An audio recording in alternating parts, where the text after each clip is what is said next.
Chers amis, bonjour, Shabbat Shalom.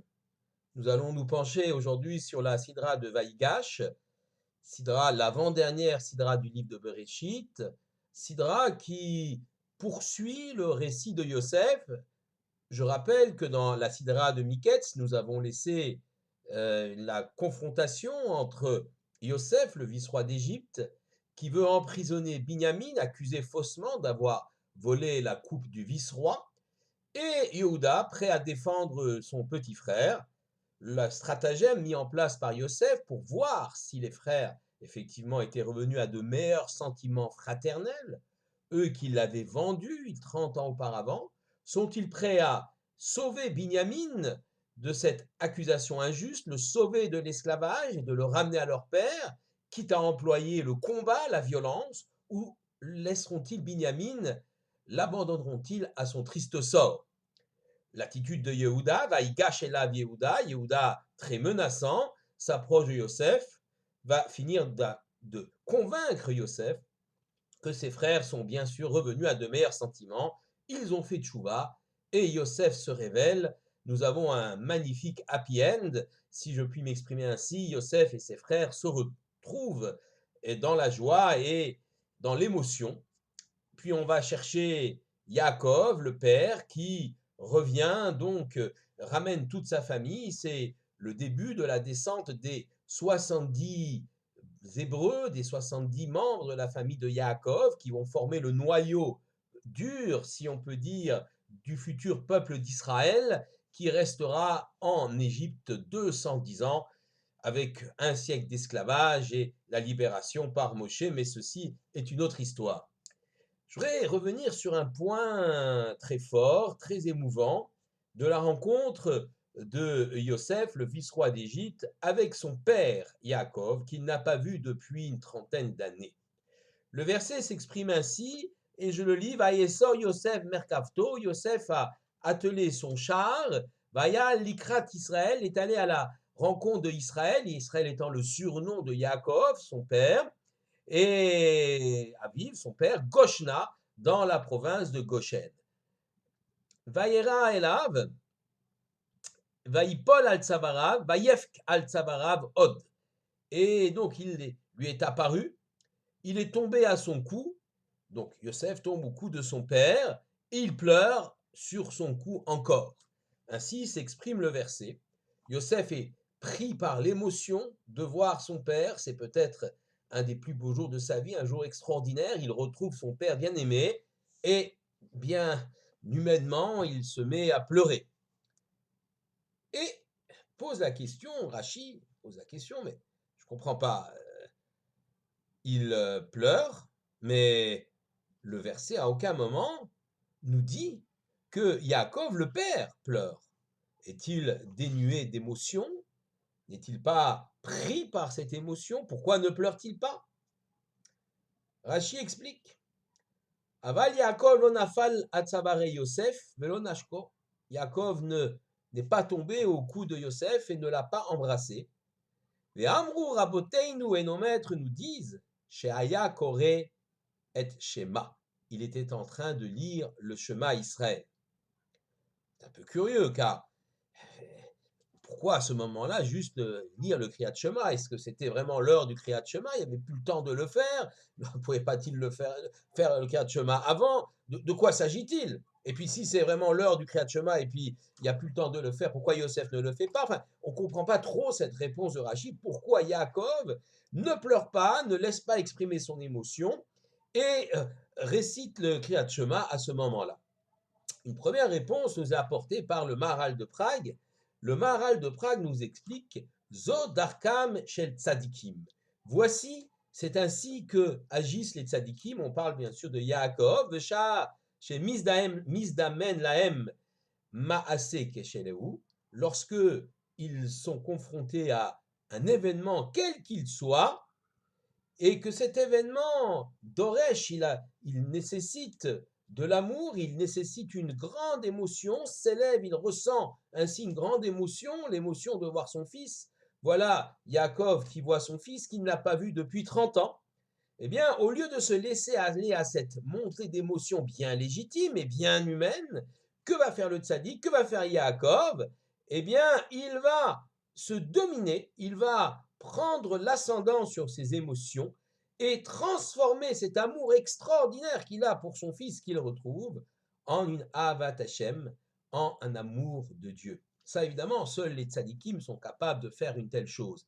Et l'expression de l'amour de Dieu se fait essentiellement par la lecture du Shema. C'est pour ça qu'il lit le Shema à ce moment-là, comme on dit, Va'afta et Hashem Elokecha bechol levavcha ufrol nafshecha ufrol meodecha. Tu aimeras l'Éternel ton Dieu de toute ton âme, de tout ton pouvoir, de tout ton cœur. C'est à ce moment-là que Yaakov pense qu'il est le plus adéquat, le meilleur moment possible pour exprimer sa Havat Hashem. Il a un sentiment d'amour très très fort, une émotion extraordinaire qui le prend, qui le saisit, qui saisit son corps, son âme, son esprit, pour aller donc vers son fils Yosef. Et alors, il va utiliser cette émotion, il va la détourner, il va la dominer pour l'investir véritablement dans la Havat Hashem, dans l'amour de l'Éternel. Il y a aussi une autre dimension qui, ici, est tout à fait perceptible, c'est la dimension d'Akaratatov, c'est-à-dire de la reconnaissance du bien qu'on nous a fait. Je suis le plus heureux des hommes, mon fils que je croyais mort réapparaît de façon miraculeuse après 30 ans, et il est même vice-roi d'Égypte. Il faut à ce moment-là que j'exprime ma reconnaissance envers le Créateur qui m'a permis de vivre ce moment extraordinaire. Et c'est pourquoi cette dimension de la Hakarat-Tov, c'est véritablement un exemple pour chacun d'entre nous, cette dimension de la Hakarat-Tov, de reconnaissance du bien qu'on nous a fait, s'exprime à ce moment-là chez Yaakov Avinu, chez Yaakov, notre ancêtre. On comprend donc effectivement l'attitude de Yaakov, du tzaddik Yaakov. Mais Yosef, lui, pourquoi ne dit-il pas Shema? On qualifie aussi Yosef de tzaddik. Ne doit-il pas avoir la même démarche que son père, à savoir reconnaissance envers le Créateur, et capturer cette émotion forte qu'il assaille pour l'investir dans la Havat Hashem, dans l'amour d'Hachem? Pourquoi n'a-t-il pas la même attitude? La réponse nous vient d'un des grands maîtres de la Chassidoute, Reb Bonam Mipsyché, qui est 1767-1827 en Pologne, et qui est un disciple du grand Maguide de Koznitz, le Rav Hopstein. Le Rav Bonam Mipsyché explique, effectivement, Yosef, lui, ne lit pas le Shema à ce moment-là. Il pleure au coup de son père, se laisse aller à son émotion. Et pourquoi? Tout simplement d'après le principe halachique de la loi, Haosek be mitzvah, patour mi mitzvah. Celui qui s'occupe d'un commandement, d'une mitzvah, et patour n'a pas besoin d'accomplir un autre commandement en même temps.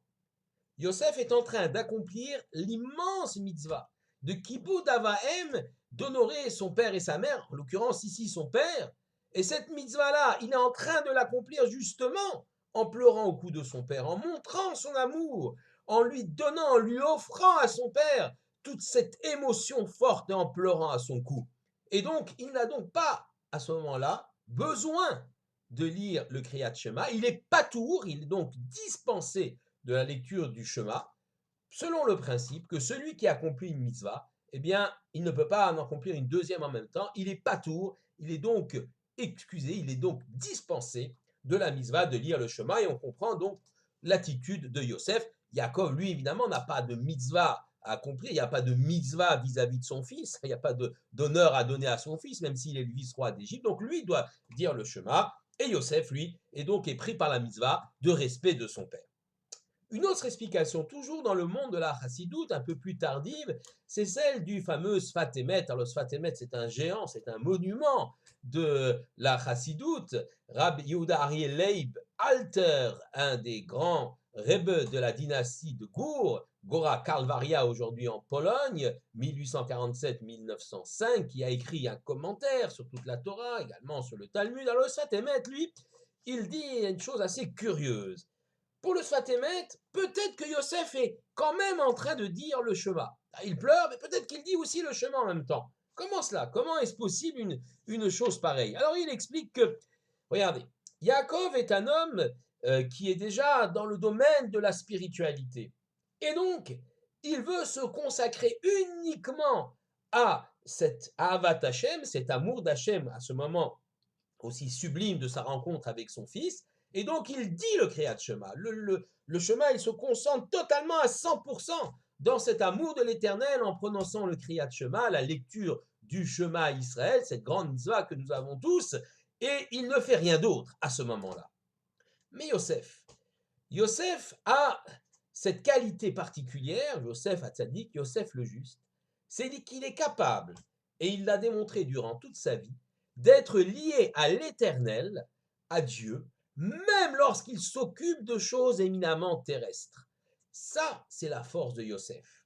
Dans une galoute, dans un exil, qui est tout de même un exil assez douloureux au départ, prison, esclavage, et même lorsqu'il devient vice-roi d'Égypte, c'est un exil extrêmement tentant, où les biens matériels qu'il accumule, la richesse dont il jouit, le pouvoir qu'il a peut lui faire perdre le contact avec le Créateur. Et c'est ce qui arrive chez bien des gens. Ce n'est pas le cas de Yosef. 100% il est avec Dieu et 100% l'Éternel est avec lui et le fait réussir dans tout ce qu'il entreprend, justement parce que même lorsqu'il s'occupe d'éléments dans le domaine matériel, il s'occupe de gérer l'Égypte, par exemple, pour que les années de famine puissent se passer sans encombre, eh bien, même à ce moment-là, il est lié à l'Éternel. Il y a ce lien fort que Yosef arrive à accomplir. C'est ça sa grandeur de Yosef. Plongé dans le monde matériel, il ne perd aucun lien avec le spirituel, avec son créateur.